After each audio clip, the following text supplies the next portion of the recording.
Well, it's good to be back, and as you may have heard, I was in Rome for the funeral of Pope Emeritus Benedict XVI, and then I had to stay for some meetings. And I'm so grateful to both Bishops Lombardo and Casey for filling in for me. And on this third Sunday of the year, we see Jesus bursting on the scene in which he proclaims the kingdom of God. And it's important to take note that what he does, how he does this, it's not just what he says, but how he does it that draws our attention. Notice that the first thing he does is to create a community, a small community of those early disciples, Peter and Andrew, James and John, two sets of brothers.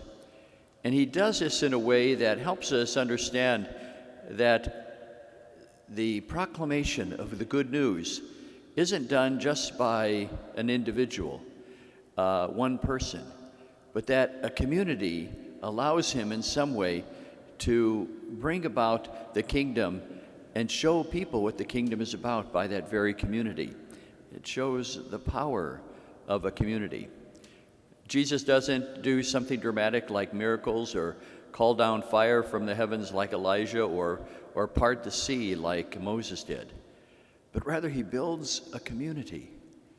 And so there are a number of things about community life that we should pay attention to as we hear this gospel text. Notice, first of all, that by having a community, by having those brothers and making them fishers of men, he builds his capacity to do so much more. He has a reach that goes beyond himself.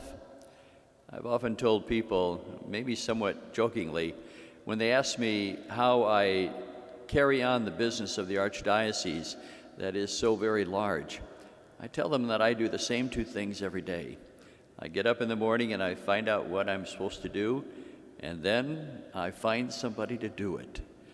Well, in many ways, I think Jesus has that kind of attitude as well. A community gives us a greater reach, an ability to do so much more rather than just depending on ourselves. A second thing that we see about a community as these disciples are responding to Jesus is that there is the example of sacrifice. Peter and Andrew leave their nets in their boat, but James and John not only leave their boat and their nets, but also their father.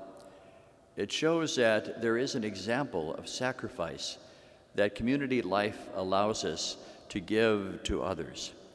I recently saw that news story about a group of grade school children who were upset that a couple of the classmates who suffered handicaps weren't allowed to join them on the playground, and so they wanted to have different kind of equipment, and they were denied that because it was so costly.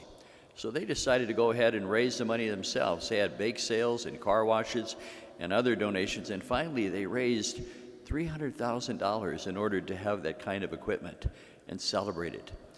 They did it because they were inspired by each other's willingness to sacrifice. We see that too in community life, in our own families. Communities inspire us to make sacrifices and to realize that our sacrifices count for something. And finally, we see that this community that Jesus forms allows him to do healing. Communities bring healing. We know that anytime we've been at a funeral and consoling and comforting people who have lost a loved one, it's just our mere presence, letting them know that they're not alone, that can really bring healing and comfort to them.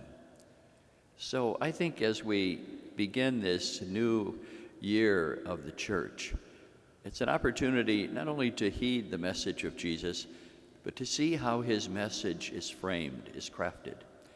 It comes about by forming a community and realizing the power of community life.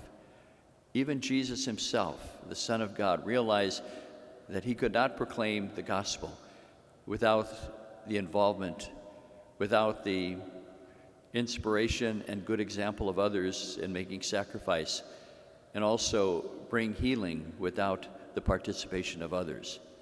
And so too, we in the church. This Mass that is broadcast really does create a virtual community.